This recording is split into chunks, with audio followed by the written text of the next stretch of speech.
Boa noite, meus amigos. Estamos aqui de volta. Queria, começando o nosso programa, como sempre, invocando a Santíssima Virgem Maria, Santo Padre Pio de Pietrelcina, para que roguem a Deus que nenhuma injustiça se cometa nesse programa. Queria aqui recomendar para vocês 2 artigos. Um do já veterano articulista Wes Vernon, que eu já recomendei aqui várias vezes, que é sobre as raízes marxistas do negócio do aquecimento global. Ele mostra aqui que o negócio do aquecimento global, a ideia da campanha do aquecimento global surgiu na União Soviética. Isso é uma informação muitíssimo importante. O artigo está na página www.renewamerica, Renew, R-E-N-E-W, America.org. Wes Vernon, W-E-S, Vernon, V-E-R-N-O-N. Não percam esse artigo. O segundo é o artigo do ex-ministro da Justiça, Paulo Brossard, que chama As Farc do Brasil, que foi publicado na Zero Hora, que pode ser encontrado ali no site do Farol da Democracia. Não percam esses 2 artigos. Agora,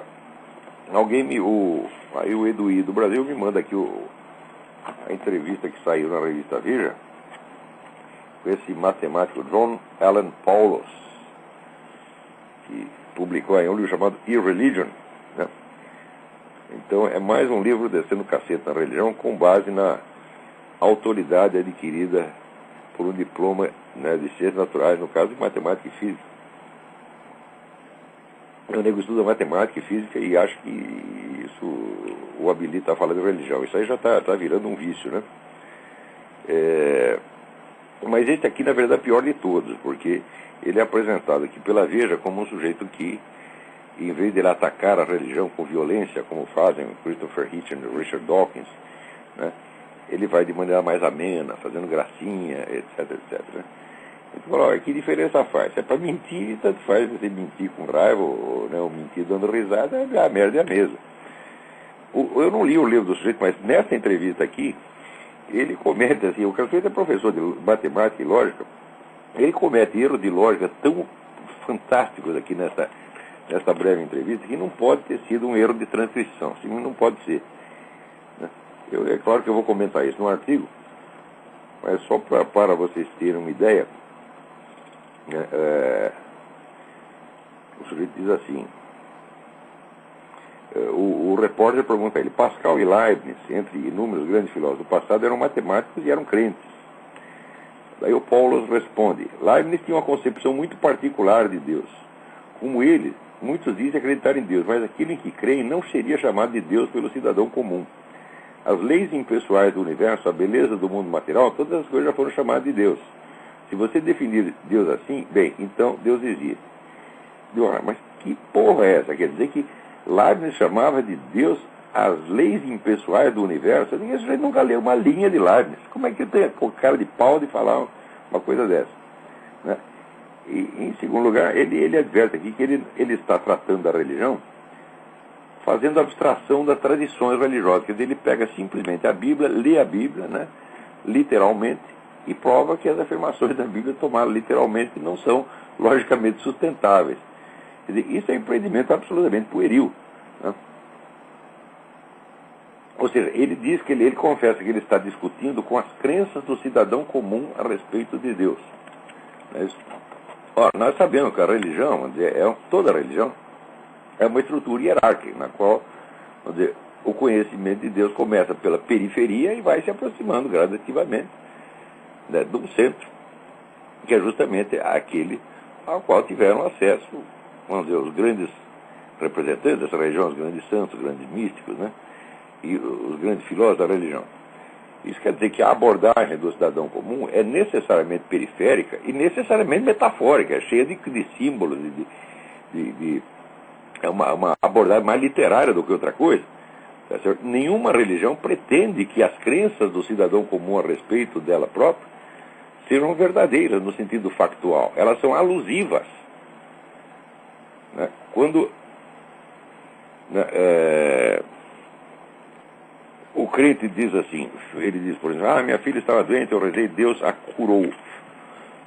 Não, você sabe que essa frase não tem um sentido material, no sentido que você diz que o remédio curou uma dor de cabeça.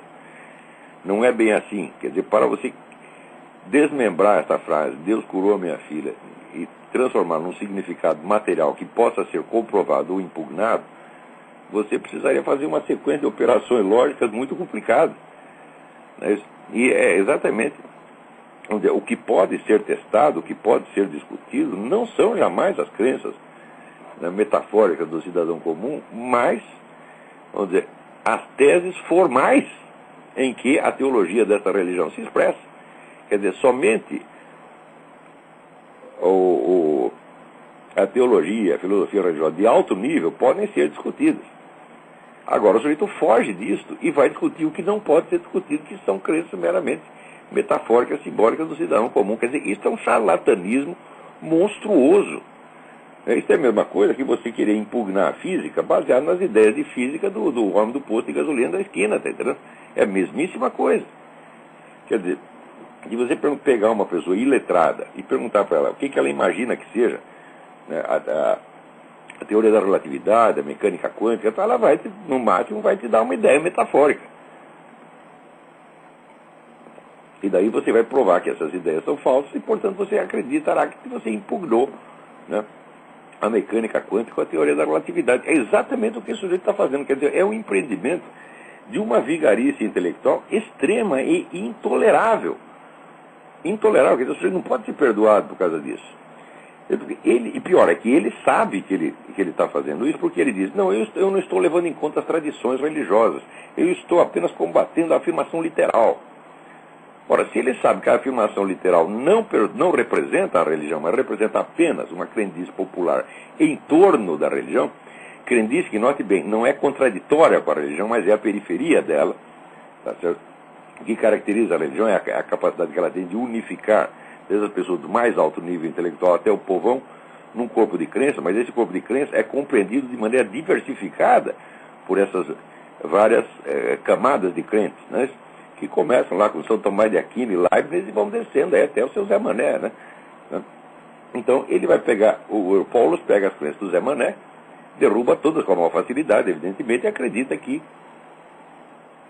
derrubou a religião. E pior, ele considera que essas crenças do Zé Mané que são a religião. E que as crenças dos altos filósofos e teólogos daquela religião não são representativas. Quer dizer, você está invertendo. Quer dizer, é Leibniz que é representativo do cristianismo, não o Zé Mané. Isso é Leibniz, é São Tomás de Aquino, é com esse que ele tinha que discutir. Como intelectualmente a coisa não faz sentido, então é claro que o intuito não é de uma discussão séria, o intuito é apenas de difamação. Esse sujeito tem que ser respondido, não é com polêmica, tem que ser respondido com um processo. Agora, esse pessoal da igreja, esses cardeais, etc., isso aqui também é tudo um bando de boiola, tá certo? Que tudo o que eles querem é se acomodar, tá certo? Com um mundo materialista, né? E fazer de conta que está tudo bem. E quando a gente reclama nisso aqui, nos termos e com a veemência que deve ser reclamada, né? Eles dizem, não, meu filho, você não pode ter ódio no seu coração. Quer dizer, eles estão confundindo aquilo que a Bíblia chama de respeito humano com a verdadeira crença. Eu não tenho que ter respeito humano nenhum por esse merda desse Paulo. Veja, e você tratar o sujeito, discutir com ele em alto nível, racionalmente, polidamente, é você induzi-lo ao pecado. Se você tivesse algum amor por esse seu Paulo, você chegava a dar 2 tapas na bunda dele, já cala a boca, burro, ou lhe metia um processo para ele entender a gravidade do que ele fez. Agora, se você dá para ele a ilusão de que ele é um intelectual sério e está discutindo, você está corrompendo a alma do cara. Isso é falta de caridade. Quer dizer, esse pessoal que na defesa da religião não é capaz de tomar uma atitude mesmo de macho, tá certo? Eles não só estão danando a sua alma, como estão danando a alma dos outros, tá certo? Então, esse Paulo, ele é um charlatão mesmo, um charlatão assumido, agora Veja vai lá, né, e puxa o saco do sujeito. Por quê? O repórter da Veja é ignorante. Quer dizer, quando o sujeito responde que Leibniz entendia como Deus as leis impessoais do universo, a beleza do mundo natural, eu digo, meu filho, para de dizer besteira e vai estudar Leibniz. É claro que não. Leibniz é uma concepção inteiramente ortodoxa, tá certo? De Deus baseado na Bíblia. Agora, as explicações dele, vamos dizer, são muito mais representativas da religião, no caso protestante, tá certo? Do que as crenças de uma empregadinha doméstica que vai na igreja do Bispo Macedo, porra. Agora, o cara que quer discutir armado do seu diploma de lógica e matemática quer discutir com a empregadinha e evidentemente ganha. E acredita que derrubou a religião. Quer dizer, como é que ele pode aceitar uma coisa dessa? Intelectualmente, isso não é um empreendimento justificável. Só se justifica com intuito de propaganda difamatória. E, portanto, não é com polêmica jornalística ou polêmica acadêmica que se responde a uma coisa dessa. É com processo. Então, cobre aí do seu arcebispo, do seu cardeal, então, uma atitude. Espera aí, tem alguém na linha. Vamos lá. Alô? Alô? Oi, você Alô? está me ouvindo? Quem está falando? Meu nome é Andréia. Oi, Andréia, tudo bem? Tudo bem. Ai, que bom falar com você, Olavo. Muito obrigada por me atender. Eu moro aqui ao norte de Miami. Oh, muito bem, o prazer é meu.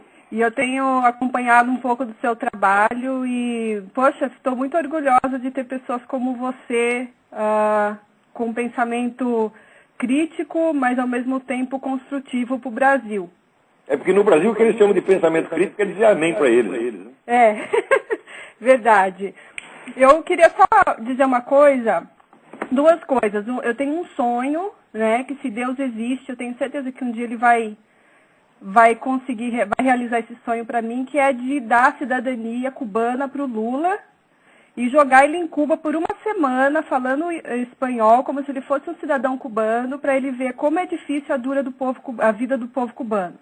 Mas se eu tivesse dinheiro, eu comprava um transatlântico, tinha com esses camaradas, soltava eles ali na beira de Cuba, dava um barquinho de borracha para cada um, soltava eles assim uns 200 metros da praia, e agora se vira, desgraçado. É, porque lá minha amiga casou com um cubano americano, foi para lá, né? E papel higiênico é futilidade, é supérfluo.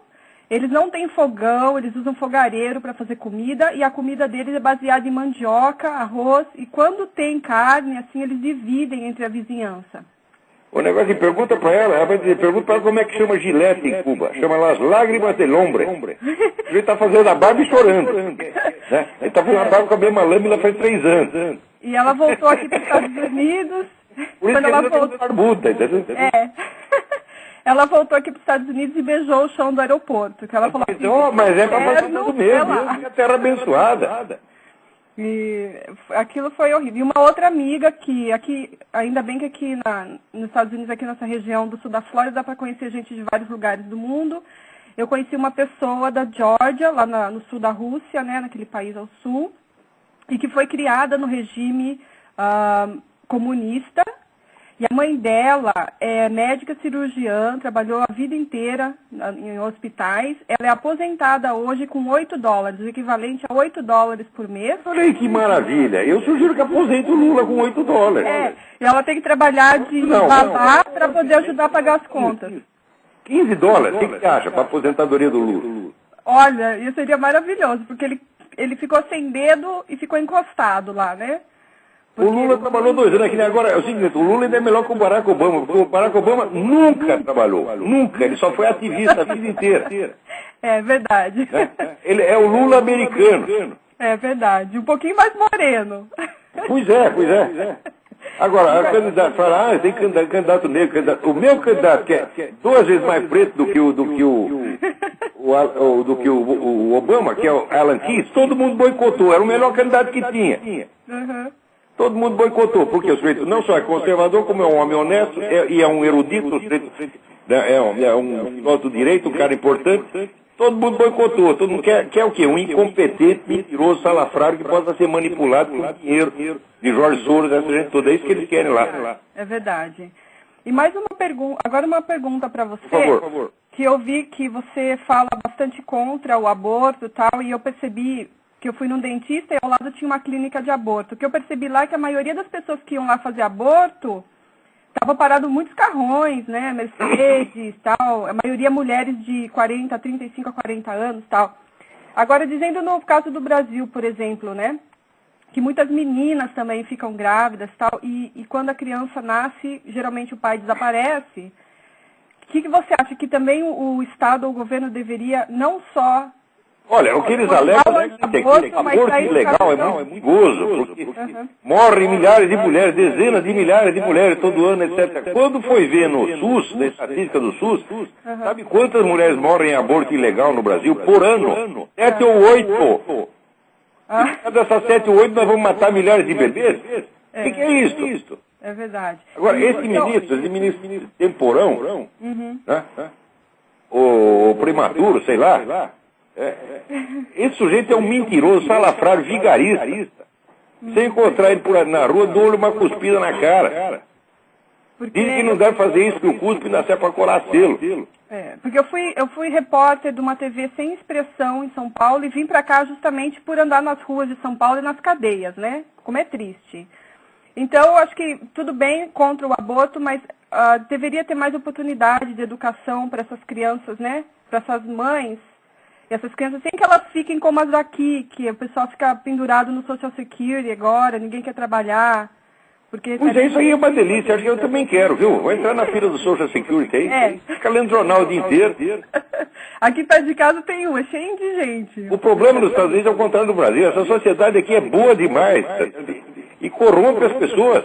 É verdade. A sociedade aqui é uma verdadeira... Uma vez um sujeito escreveu uma coisa, isso foi 20 anos atrás, eu fiquei ofendido. Um brasileiro que veio para cá, estava vivendo aqui, e ele diz o seguinte: os Estados Unidos foram para mim a mãe gentil que o Brasil nunca foi. Eu que era patriota naquela época, fiquei ofendidíssimo. Mas hoje eu vejo que essa coisa é verdade.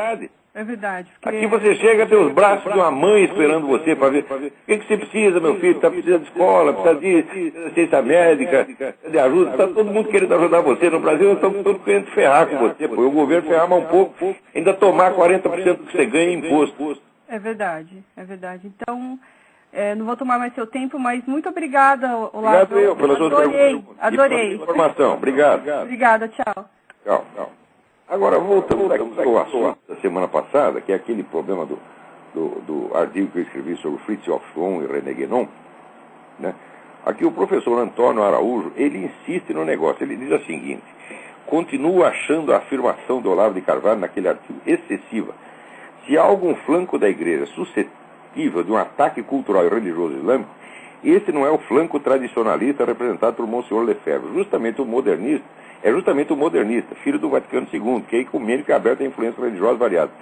Então aqui, professor, quem é que está falando de influência? Quer dizer, tanto o senhor leu assim o meu artigo, quanto o próprio Dom Lourenço Fleshman, que é um sujeito que eu adoro, que eu amo, tá entendendo? Leu assim, que eu estou dizendo que eles influenciaram o Dom Marcel Lefebvre. Eu não disse nada disso. Eu disse que eles se infiltraram na organização.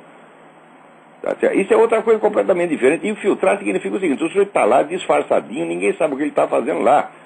Será que na minha cabeça, será que eu acho que o Dom Marcel Lefebvre é idiota se deixar influenciar por Comaração? É claro que não, eu não disse isso. Se eu tivesse escrito isso aqui, Antônio Araújo e Dom Lourenço, se eu tivesse escrito isso, eu merecia levar um chute no cu que me jogasse daqui para a Califórnia. Mas é claro que eu não disse isso, eu falei de infiltração. Eu estou falando de uma ação contrária ao Dom Marcel Lefebvre, exercida desde dentro da sua organização por pessoas infiltradas. E isso eu vi com os meus próprios olhos. Eu sei que o Fritjof Schwann dirigia vários grupos católicos, não na igreja modernista, mas na igreja tradicionalista.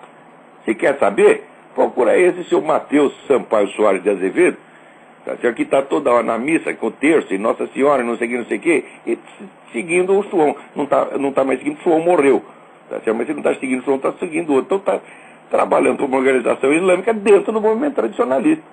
Ele está agindo de acordo com a consciência dele, é o que ele está fazendo. Mas ele tinha que chamar na chincha esse pessoal. Agora aqui, o Dom Lourenço, na resposta que ele me dá, ele também entendeu errado. O brasileiro lê tudo errado. O brasileiro é desatento e paranoico. Ele leu o seu artigo e ele vê, se tem uma palavra que doeu, ele já faz uma interpretação. Acha que você está querendo ferrar com a vida dele. E daí já começa a se defender e acha que aquele suposto ataque que você fez a ele é não só a sua verdadeira ideia, mas é a sua intenção mais profunda e é o centro do seu argumento, a essência do seu argumento. Assim vocês não vão entender nada, meu saco. Tudo o que eu falei ali foi uma coisa que eu vi, do qual eu fui testemunha. Eu tive essa conversa com o Comaração, tive várias conversas a esse respeito, e vi o João dirigindo grupos católicos dentro de igreja tradicionalista. Isso eu vi. Eu só posso dar um nome porque isso aí foi 20 anos atrás. Eu não lembro outros nomes de outras pessoas. Posso até tentar descobrir. Mas que tinha vários, tinha. Agora, o Dom Lourenço, querendo desmentir o negócio, ele confirma. Porque ele diz o seguinte, ele diz que o Komaraswamy, de fato, confirma que o Komaraswamy foi professor no seminário de seminário católico, diz que foi professor de história, não de teologia. Eu acho que não, porque eu vi as apostilas de curso de teologia que ele deu lá, tá certo? E não tinha nada a ver de história, era um curso de teologia mesmo, tá, né? Algumas delas estão publicadas em livros já, tá certo? E está lá, consta como curso dado no seminário tal, e diz que o Komaraswamy foi expulso deste seminário por Dom Marcel Lefebvre em 1983. Isto é bem possível, tá certo? Então, não tem motivo para duvidar disso. Agora, precisa ver, o Dom Lourenço não explica por que o cara foi expulso. Foi expulso porque o Dom Marcel descobriu que o cara estava ligado numa organização islâmica ou foi expulso por outro motivo? Foi expulso porque cuspiu na rua, porque peidou na aula? Tem que saber o que é isso aí, porra. Esse assunto não é pra gente criar opinião e achar se foi excessivo ou foi moderado. Eu estou lá pouco me cagando se foi excessivo ou moderado. Eu quero saber se é verdadeiro ou falso. Não existe esse negócio. Isso aí é muito verdade, é pouco verdade. Eu quero saber se é ou não é, sim ou não, pô. O meu testemunho, eu asseguro, é verdadeiro e eu vou pro juízo final dizendo, eu vi isto com meus próprios olhos, eu ouvi o Komaraswamy dizendo isso e dizendo que lecionou teologia no seminário católico, tá certo? E vi também a apostila de curso que ele deu lá. Agora, Dom Lourenço diz que ele foi expulso. Pode ser que o Komaraswamy tenha dito aquilo do Dom Marcel, por quê? Porque ficou mordido com o Dom Marcel, tá certo? Então, daquela famosa frase, Dom Marcel é um idiota, mas trabalha para nós, tá certo? Ora, a própria frase já indica que ele está falando de uma manipulação pelas costas e não de uma influência. Aqui, Dom Lourenço, o que é isso, porra? O senhor está achando que eu fiquei com o Dom Marcel? O senhor está maluco. Eu estou tentando defender aqui, os caras infiltraram na organização dele. Não é que o influenciaram. Que coisa absurda. Me atribuíam um absurdo e daí falam outro absurdo em cima. Agora, aqui confirma que o Komaraswamy esteve lá dentro e que criou uma dissidência lá dentro, criou até um movimento sede-vacantista. Ou seja, aquilo que eu falei pode não ter acontecido exatamente como o Komaraswamy disse, mas alguma coisa aconteceu ali. Eu também não sei o que aconteceu. Precisa ser averiguado e estudado. Assim como o Ricardo de la Sierva, né, pesquisou e descobriu tanta coisa, isso aqui também tem que ser descoberto. Só que isso eu não vi mencionado nem no Ricardo de la Sierva, que é o historiador conservador mais meticuloso que tem do problema da crise da igreja. Ele escreveu 3 livros de quase 1000 páginas cada um, amplamente documentado, está tudo lá. O Ricardo de la Sierva não fala dessa gente aqui. Tá certo? Então, pode ser que o Komaraswamy tenha falado isso porque estava bravo com o Dom Marcel, estava ressentido com o Dom Marcel, mas alguma coisa ele fez lá dentro. Então, o Dom Lourenço e Antônio Araújo, não tem nada de achar que o que eu disse foi excessivo e muito menos me atribuir paranoicamente a intenção de falar mal do Dom Marcel Lefebvre. O Dom Marcel Lefebvre é uma figura que eu amo, tá entendendo? E se alguém falar mal dele na minha frente, apanha, tá entendendo? Como é que eu vou falar mal dele? Outra coisa, a permanência também. Eu nunca ia fazer nada que pudesse prejudicar você. Quem mexeu com a permanência, eu não estou aí, não sou membro de vocês, mas olha aqui. Vocês têm o problema de brasileiro. O brasileiro sempre desconfia da pessoa errada, porra. Entendeu? O que é isso? Que falta de discernimento? Né? Não basta o sujeito ter a fé, certo? Então, não, precisa ter um pouco de sabedoria também, saber de quem você desconfiar. Tem uns camaradas que parecem bonzinhos, mas não são. Tem outro, meu filho, que parece um monstro. Eu pareço um pitbull raivoso, mas eu não sou isso, não. Tá certo? Eu sou seu amigo, estou do seu lado, moro por você. O que é isso, porra? Que frescura é essa, pô? Então, o que eu disse não foi para julgar nada, muito menos para falar mal do Monsenhor Lefebvre. Foi para levantar uma leve, dizer isso aqui tem que ser investigado profundamente. Eu não tenho condição de investigar pessoalmente. Tá certo? Mas vocês, o próprio Dom Lourenço, já mostrou aqui que ele tem outras fontes, que ele pode se informar. Tá certo? Então vamos descobrir direitinho o que se passou. Por que o homem foi expulso do seminário pelo Dom Marcel? O que o Dom Marcel descobriu a respeito dele? Hã? O que estava acontecendo? Então, a coisa pode não ter sido exatamente como o Kumaraswamy me disse, mas algo aconteceu. Eu também não asseguro que o Kumaraswamy estava dizendo a verdade. Eu sei que ele disse aquilo, tá certo? E disse num contexto que deixava claro que não se tratava de influência sobre o Dom Marcel, mas de infiltração e tentativa de manipular a organização dele pelas costas. Então, eu creio que com isso fica tudo esclarecido. Tá certo? Alô, quem é? Alô? Alô? Oi, lá. Oi. Tudo bem? Aqui é o Guilherme de BH. Guilherme, tudo bem? Tudo bem, e você? Tudo certinho. Bom, Lado, eu tenho uma dúvida a respeito daquela questão do governo mundial e seus teóricos. Partiu da leitura de um artigo seu chamado Travessia Perigosa. Sim, sim. No qual o senhor cita o Arnold Toynbee, né? Sim, sim. E tem uma versão condensada da obra dele, do Study of History. Peraí, perdi aí. Você pode falar mais alto, por favor? É melhor agora? Começa do começo, que eu acho que ninguém ouviu. Não sei se só eu não ouvi. Bom, mas... é o seguinte. Tem uma versão condensada do Study of History. Sim, sim. Que contém um artigo que ele inseriu mais tarde, não saiu na predição da obra, falando especificamente sobre as coisas do governo mundial. Sim, sim. O artigo se chama Em Direção a uma Futura Ordem Mundial. E nesse texto ele fala claramente do... Claro, ele trabalhou para isso explicitamente, fez vários discursos sobre isso. Pois é, eu queria saber se escondeu isso aí. Você pensa em relação à obra dele e essa teorização de um governo mundial. Assim, é bom você citar isso aí. A versão é um tal de Summerwell, né? Que fez o resumo. Então nessa versão está lá um artigo sobre o governo mundial. Exatamente. E ele sempre trabalhou para isso. Agora o que eu achei mais impressionante é aquela confissão dele de que a coisa tinha que ser implantada por meios antidemocráticos. E nós estamos vendo que isso me assustou também. Faz. Quer dizer, esse pessoal é o seguinte, aí é um grupo de milionários maluco que acha que tem solução para tudo e que pode nos enganar, quer nos tratar como crianças. Eles é que sabem tudo. Então, o que eles acham que é certo, eles fazem pelas suas costas, sem você nem saber, e de repente você acorda num mundo diferente, que é regido por outras leis, que foram feitos sempre por baixo do pano, sem discussão pública. Exatamente. E o problema todo com relação ao texto do Toynbee é que é um texto que as pessoas aqui nas faculdades aqui no Brasil têm preguiça de ler, né? Porque é um texto... O próprio Carroll Quigley, o historiador americano, que foi o guru do Clinton, o Carroll Quigley, que era inteiramente favorável a esse projeto do governo mundial, ele achava ruim que a coisa fosse feita de maneira tão secreta. Ele disse, não, isso aí tem que ser público, tem que ser democrático. Agora, até hoje tem gente que esconde. Você fala de governo mundial, ainda tem, hoje em dia, depois que isso aí já está explicitado em decisões da ONU, ainda tem idiota que diz, não, isso é teoria da conspiração. Como levou do Foro de São Paulo? Quer dizer, um lado não quer contar e o outro não quer saber. Eu digo, que beleza, então é mentira total.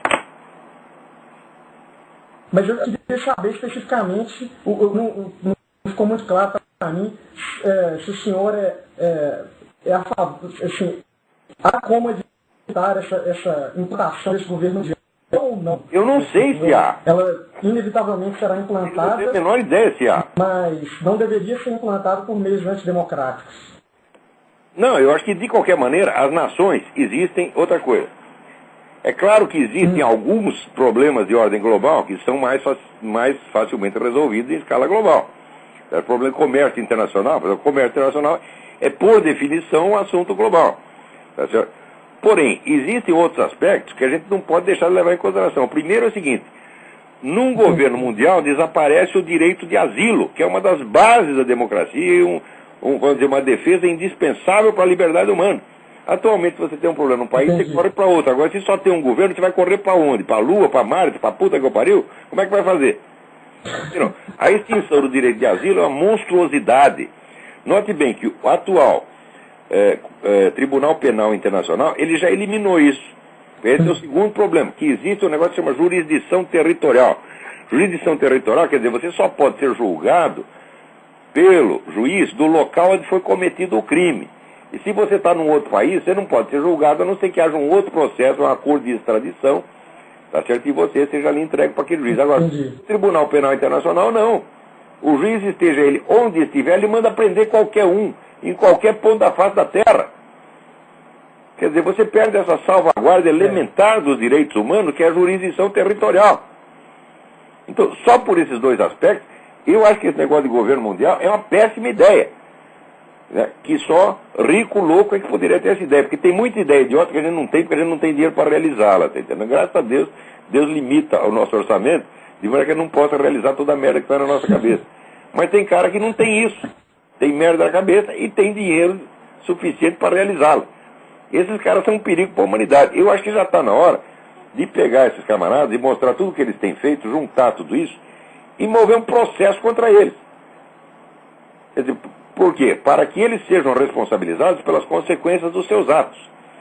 Por exemplo, essa deficiência populacional que já tem na Europa, que está facilitando então essa invasão islâmica, isso aí quem foi que inventou? Foram os Rockefeller.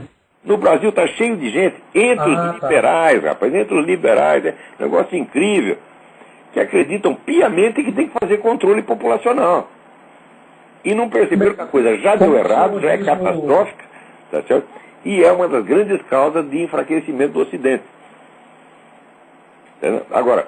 E como o senhor diz no seu livro A Nova Ordem e Revolução Cultural, você acha que haverá um plano para substituir o legado judaico-cristão pelo islamismo na Europa? Olha, aí é o seguinte, o pessoal da Nova Ordem Global quer utilizar o islamismo como instrumento de corrosão da civilização ocidental. E os islâmicos querem usar a Nova Ordem Global para islamizar o mundo. Então esses, vamos dizer, são dois planos, duplo movimento. Dois planos globalistas. Você tem o globalismo dos Rockefeller e tem o globalismo islâmico. Ainda tem o globalismo comunista, cada um querendo usar o outro para ver quem ganha mais. E nós lá no meio, nós estamos sendo roubados por todo mundo. Então está na hora de chamar esses camaradas machistas e dizer como é, olha aqui as suas ações, o que você fez, olha aqui o resultado, tá certo? E quem é que vai pagar pelo prejuízo? Né? Eu sugiro que seja eles mesmos, já que eles têm dinheiro para fazer a merda, eles devem ter dinheiro para pagar pelo resultado. Então isso aí não é uma coisa para ser discutida no campo acadêmico. Tem que passar para a ação. E não é assim a ação, por exemplo, a ação parlamentar. Vamos eleger deputado, senador que sejam contra isso, etc. Bom, isso tem que fazer também. Mas também tem que chamar os caras na justiça, porra. O que é isso? No campo acadêmico não há a mínima possibilidade de discutir isso, né?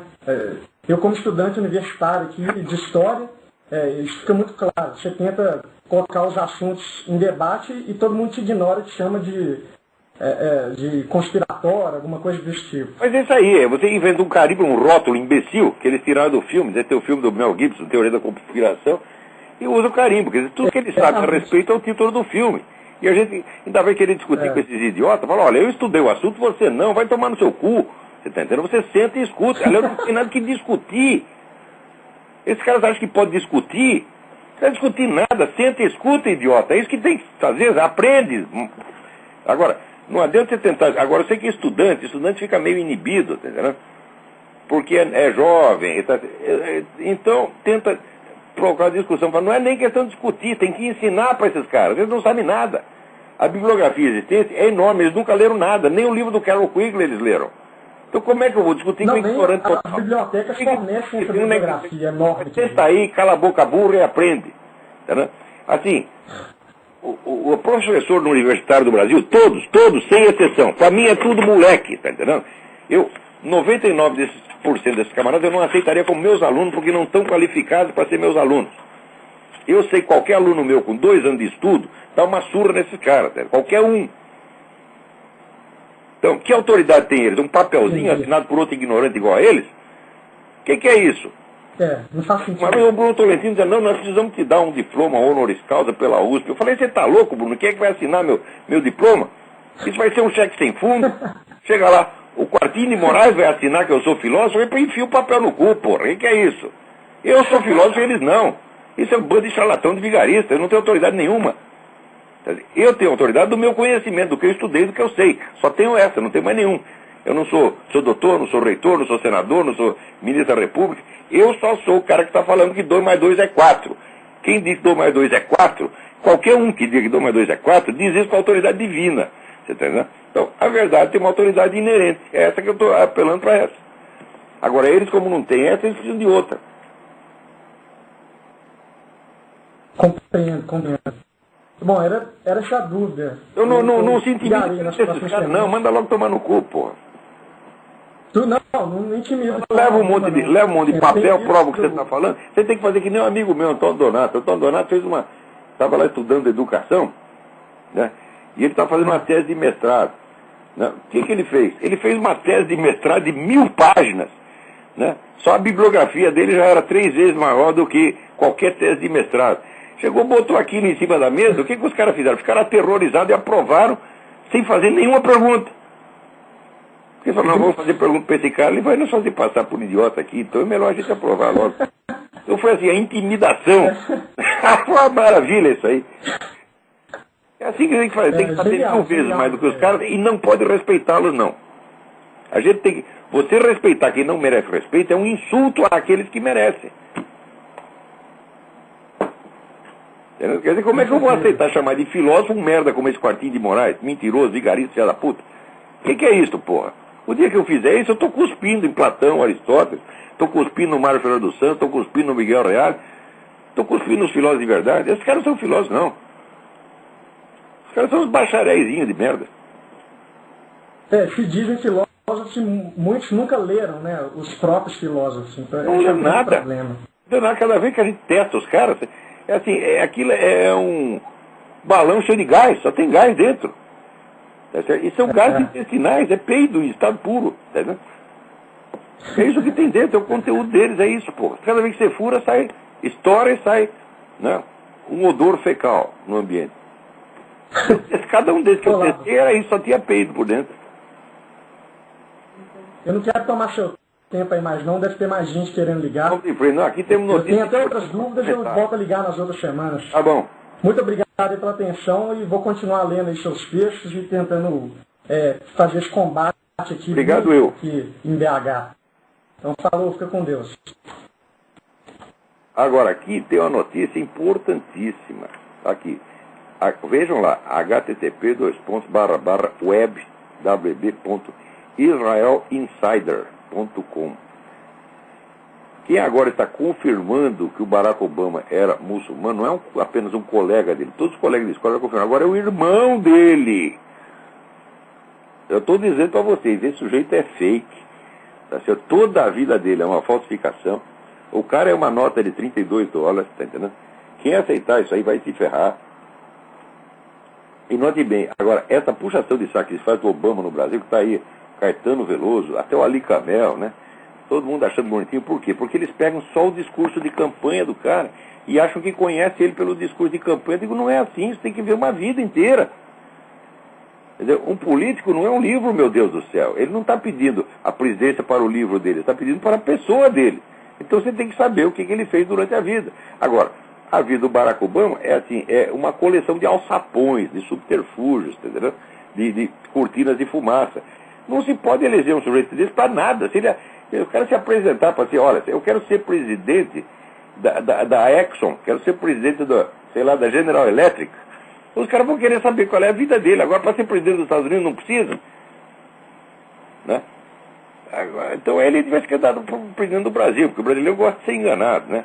Acredita até que o Lula é operário. Né? Então, agora, aqui está se brasilianizando rapidamente, né? Agora, aqui alguém me lembra o seguinte, que houve, eu até perdi a notícia aqui, mas guardei de cabeça porque é coisa muito importante, não sei quem me mandou. Então, olha, já foi provado, por exemplo, que o Duda Mendonça recebeu dinheiro do exterior para fazer a campanha do Lula. Isso é absolutamente ilegal, isso é criminoso. Tá certo?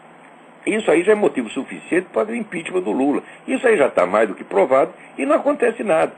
Então, quer dizer, o Lula tem direitos especiais. O que aconteceu foi, esse pessoal criou artificialmente uma mística em torno do Lula, que faça ele o que fizer, ele é intocável. Ele é Deus. Você não pode falar mal dele. Então isso aí é superstição. Quer dizer, o lulismo é uma pseudo-religião. O lulismo é uma seita satânica, você está entendendo? E todo mundo ficou enfeitiçado por essa coisa. Até pessoas que teriam um motivo para pensar o contrário. Um dia eu fazendo uma conferência lá no clube militar, aparece um sujeito empresário. Ele diz assim, não, mas o Lula está até bonito. Eu digo, olha, a hora que até o senso estético do sujeito é pervertido, né? E começa a achar boniteza no Lula, é porque é claro que não é uma coisa racional, é claro que é psicótico, porra. Né? E tá provado que o sujeito fez isso.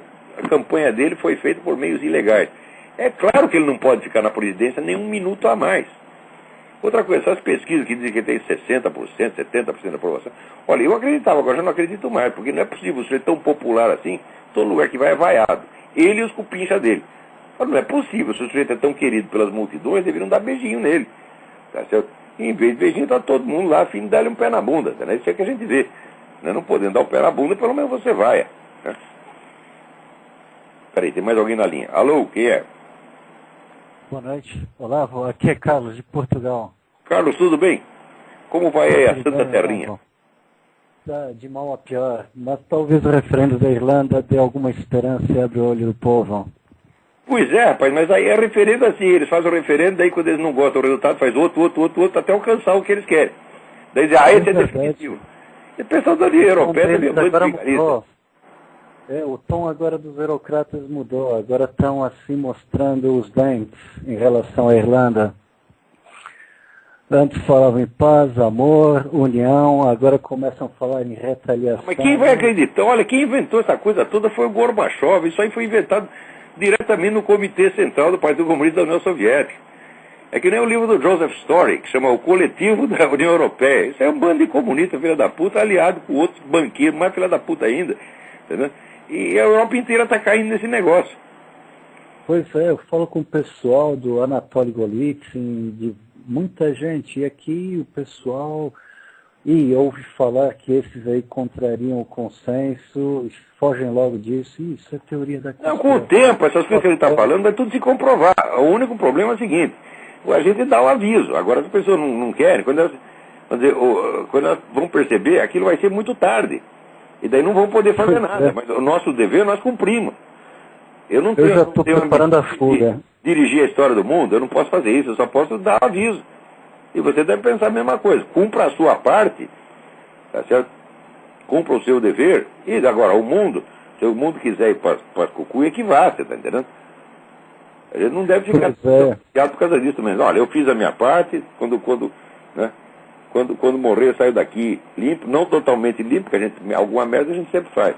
Tá certo? Mas pelo menos nesse aspecto, nas coisas realmente graves da vida, eu não compactuei com essa coisa satânica, maligna, tá certo?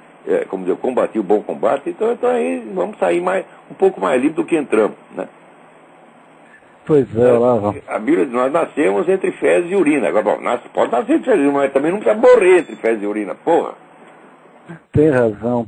Bom, Olavo, eu tenho uma pergunta aí, olha, um recado. Por favor. Bom, primeiro a pergunta é o seguinte, Olavo, eu tenho acompanhado aí um dos candidatos que agora retirou a pré-candidatura no Partido Republicano, Ron Paul, e agora ele tem organizado aí um movimento, e pelo jeito vão fazer uma marcha no dia 12 de julho, e essa coisa, bom, pode-se procurar no YouTube o vídeo aí dessa marcha, chama-se Revolution March, e parece, olha, que o pessoal do clube Bilderberg já anda a falar disso, já anda preocupado, Olavo. Bom, queria saber a sua opinião acerca das ideias do Ron Paul de tirar os Estados Unidos das instituições multinacionais, voltar para o Federal Reserve. É uma mistura de inteligência e burrice, como raramente eu vi, você está entendendo? E também é uma mistura de honestidade e vigarice. Tirar das organismos internacionais seria uma grande ideia. Só que é o seguinte, ele quer pular fora de outros compromissos internacionais, como por exemplo o Iraque. Os Estados Unidos saírem do Iraque, aquilo vai ser uma carnificina. Outra coisa, para que sair do Iraque justamente na hora que está ganhando? Um ano atrás a coisa estava ruim, mas com essa nova orientação que eles adotaram lá com o general Petraeus, pô, eles estão ganhando uma atrás da outra, já que já pacificaram Basra, todas as zonas que eram consideradas zonas de periculosidade já estão pacificadas, já dominaram a situação, a Al-Qaeda está liquidada, fugiu tudo para o Irã. O que mais eles querem? Agora, vai criticar o Bush porque o Bush ganhou a guerra? Pô, o Bush é um monte de cagada, mas no Iraque, eu sempre digo, o Bush foi o melhor presidente que o Iraque já teve. Aqui para os Estados Unidos ele fez um monte de merda, mas para o Iraque ele foi boníssimo. Tá certo? Vai ver, quando o Bush morreu, vai ter várias estátuas dele lá. Se fosse candidato lá, ele seria eleito com 99% dos votos. Só a família do Saddam Hussein que não ia votar nele. Tá?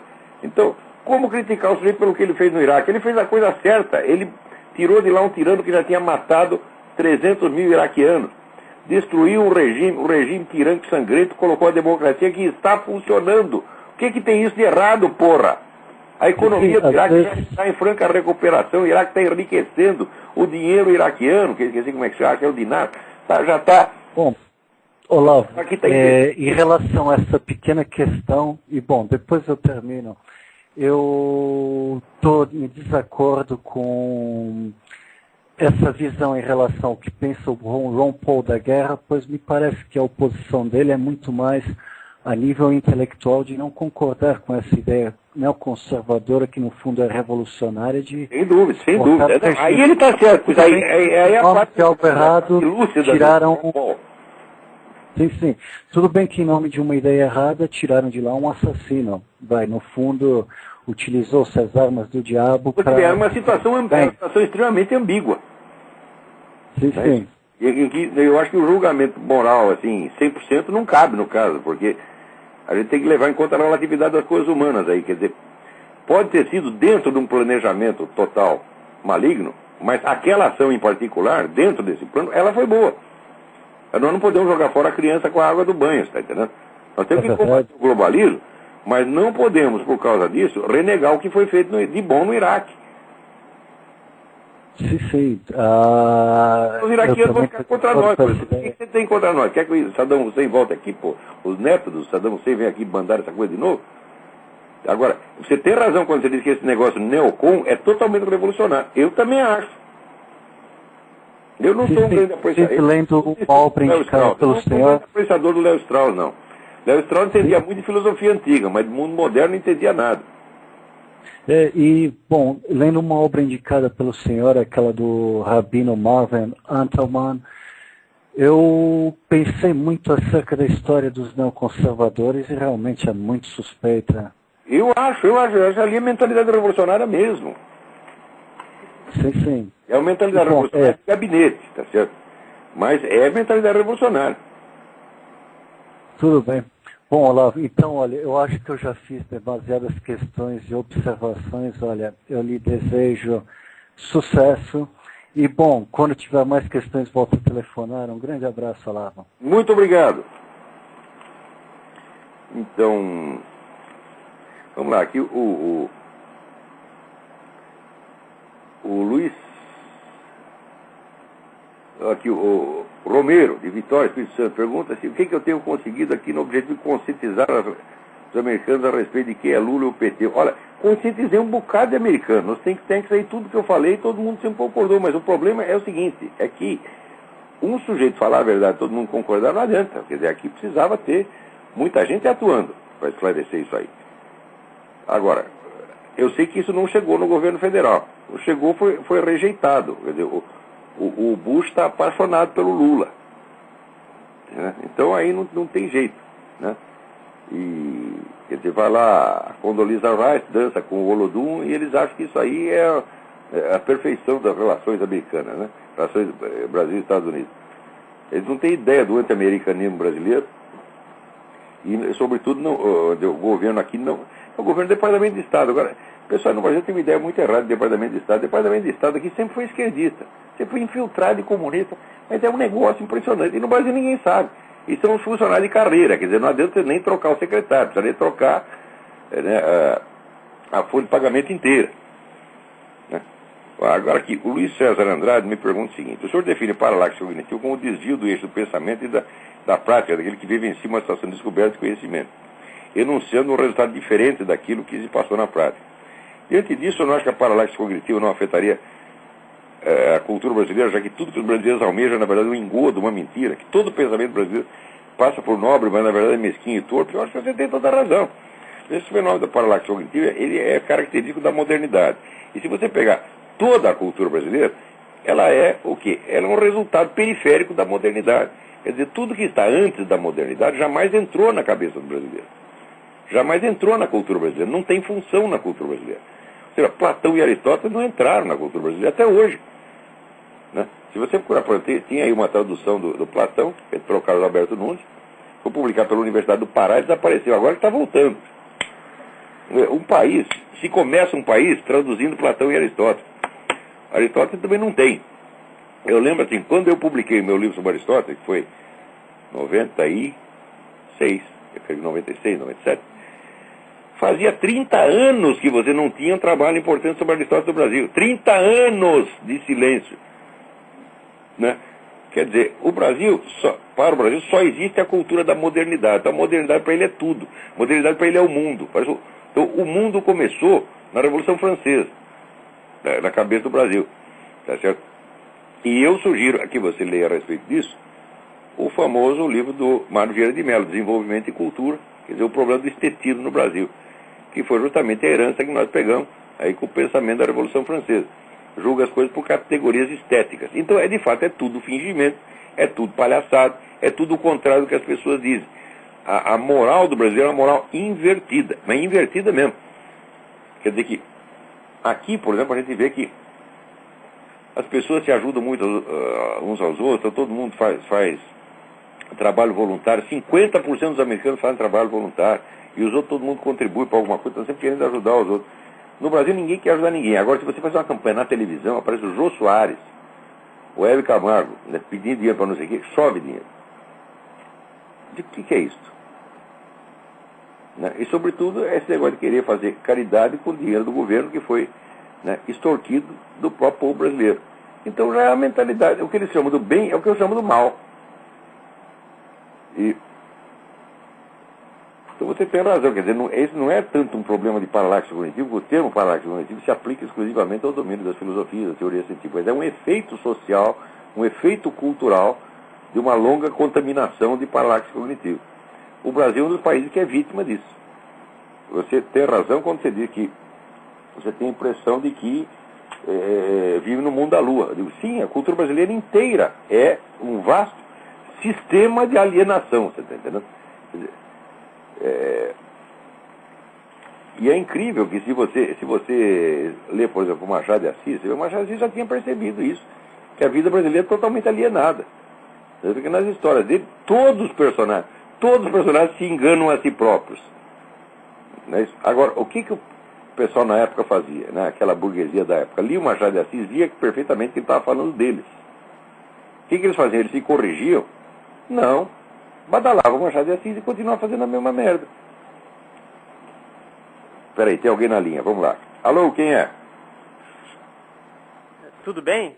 Tudo bem? É Matheus de Santa Maria, no Rio Grande do Sul. Matheus, tudo bem? Escuta, eu queria saber se você uma coleção de livros de história que você recomende, que seja confiável, que não seja influenciado pelo marxismo. Outro dia eu dei aqui, mas eu acho que você perdeu, mas eu vou dar alguns nomes de historiadores que você deve ir atrás. Né? O primeiro é o Jan Huizinga, Huizinga, historiador holandês, que fez um livro maravilhoso, chamou Outono da Idade Média. E escreveu um outro livro sobre o século XX, que é muito importante, que chama Nas Sombras do Amanhã. Existe até uma tradução portuguesa, Nas Sombras do Amanhã. Outro historiador que eu recomendo muito é Hippolyte Taine, Taine, com o livro Origem da França Contemporânea. Eu acho Origem da França Contemporânea talvez o melhor livro de história que alguém já escreveu.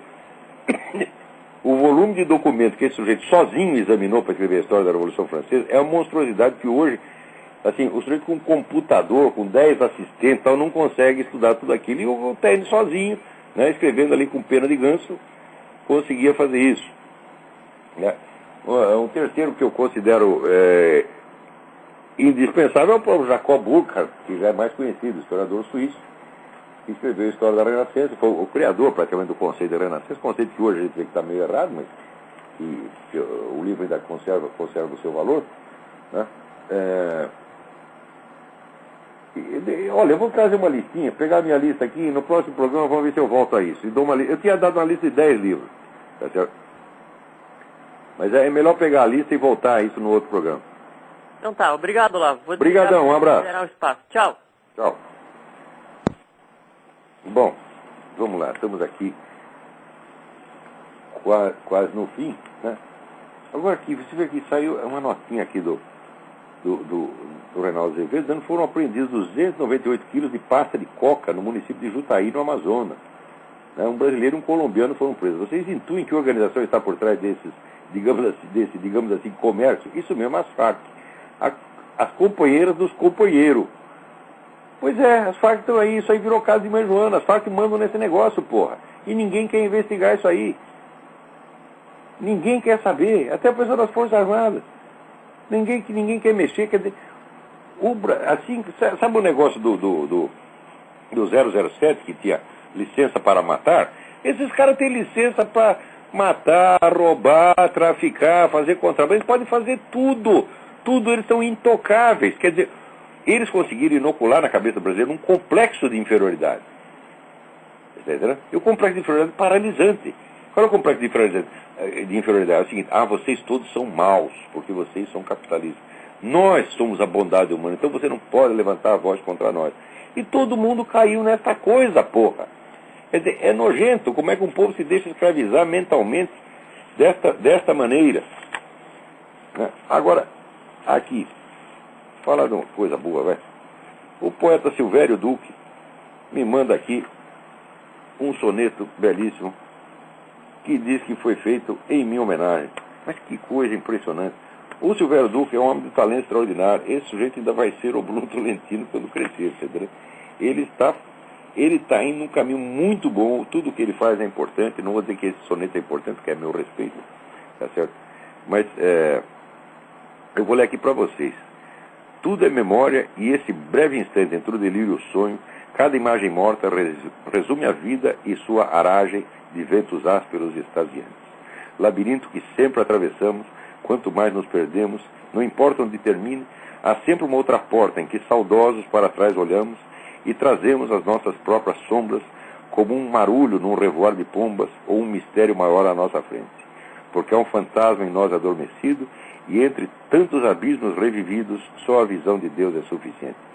Parabéns, Silvério Duque. Você está pegando aqui, vamos dizer, aquela eloquência, aquele domínio da voz poética que o Bruno tinha. Isso aí dá muito trabalho, precisa muitos anos de treino, mas você está indo cada vez melhor. Parabéns e obrigado por dedicar a mim este soneto tão bonito. Espera aí, tem mais alguém na linha? Alô? Alô? É o Vitor de Boston, tudo bem? Vitor, tudo bem? Tudo joinha. Eu só queria fazer mais uma última pergunta antes de acabar, sobre a notícia que teve esse final de semana do exército que está ocupando uma favela no Rio e uns rapazes desapareceram e apareceram de novo mortos numa outra favela. E eu acho que é um erro tático extremamente infantil do exército brasileiro, que já tem uma campanha de difamação contra eles, que vem já há 20 anos, com esse negócio da tortura, não sei mais o que, blá blá blá, e eles agora têm soldados infiltrados no meio de favelas, com a bandidagem durante muito tempo já, há quase um ano eu acho, ou mais de um ano. Então, o exército caiu numa armadilha, na qual... Foi mesmo, isso aí foi a cama de gato que montaram para ele. Porque a imagem deles vai ficar cada vez mais denegrida. Eu acho que foi mesmo, foi uma armadilha mesmo. O exército só devia consentir, se meter nessa coisa, vamos dizer, do banditismo, se fosse com plenos poderes. Você está entendendo? Exatamente. Para atuar do jeito que ele quer. Agora, se é para colaborar parcialmente, em planos elaborados pelos outros, jamais. O pessoal do exército diz assim, olha, ajudar nós não ajudamos. Se queremos, nós pegamos o problema para nós e resolvemos. Agora, ajudar, você está maluco. Mas a ajuda deles na verdade, acabam se atrapalhando mais ainda, né? Olha, e outra coisa... ainda são, onde é a melhor parte do Brasil. É onde encontrei as melhores pessoas, entendeu? Pessoas mais, vamos dizer, mais patriotas, mais sinceras. Mas eles têm isso.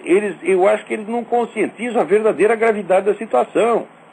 Não. Tudo está sendo feito, vamos dizer, para que a soberania brasileira vá para o brejo mesmo, e amanhã ou depois eles estejam batendo continência para o Hugo Chávez. Ou por Raul Castro. E espero que não. Por lado que esse negócio anti-americanismo, quer dizer, o truque no Brasil é o seguinte: tudo que esse pessoal globalista faz contra os Estados Unidos, né, e que repercute lá no Brasil contra o Brasil, quem leva a culpa é os Estados Unidos. Então eles acabam ajudando o pessoal globalista com esse nacionalismo errado que eles têm. Porque não adianta você querer defender uma coisa se você não sabe de onde vem a ameaça. Você está entendendo? Verdade. Você não sabe qual é o inimigo, não sabe discernir amigo de inimigo, então tu tá dando soco no escuro, porra. Tem muita gente na oficialidade brasileira que pensa assim, não todo mundo, graças a Deus, mas pessoas importantes, porque estão lá essa turma da Escola Superior de Guerra, tudo pensa assim. O falecido general Meiramato, meu amigo, gostava muito dele, pensava assim, rapaz. Se bem que ele já estava com 143 anos, então pode pensar qualquer coisa. Olavo, só mais uma pergunta. Você tem pensado em fazer um programa mais de uma vez por semana? Ou um programa maior duração? É, mas aí precisava ter aqui uma redação, precisava ter uma equipe, uma produção. Não tenho nada aqui. Não tenho uma secretária aqui, tu não acredita? Aqui, se meus filhos têm que sair, eu estou ferrado. Depois meu cachorro saiu para o mato, meu filho foi atrás. Pronto, já fiquei sem um assessor aqui. Se você mudar a proposta, poderia ser um voluntário. Precisava juntar e como é que se diz? Esse pessoal, essa grana que está indo para o bolso dessas ONG, então precisava chover um pouco aqui para gente. Não é para mim, não, é para contratar pessoas. Sim. Eu aqui, graças a Deus, estou vivendo, não me falta nada aqui. Mas para fazer mais coisa, eu queria fazer, mas eu não tenho meio de fazer. Muito mais, obrigado pelo que você faz. Essa pessoa perguntou se eu estou conseguindo alguma coisa para divulgar as coisas aqui. Bom, todo lugar que eu falei deu certo, todo mundo entendeu, percebeu que era verdade, mas eu eu não posso sair toda hora de casa para ir para Washington, senão eu não faço meus artigos aqui, daí não ganho meu dinheiro. E aqui, obrigado. Você está no exterior sem dinheiro, o negócio é brabo, viu? É verdade. Então isso é uma luta monstruosamente desigual, e a gente até consegue alguma coisa. Mesmo você subir no ringue com o Mike Tyson, você vai sair todo estropiado, mas se você conseguir dar uma porrada na cara dele, e pronto, você já sai satisfeito. É verdade. É verdade. É o Davi contra o Golias, né? É isso mesmo. Obrigado. Então, obrigado. Olha, nosso tempo aqui acabou. Então, muito obrigado a todos. Até a semana que vem, se Deus quiser.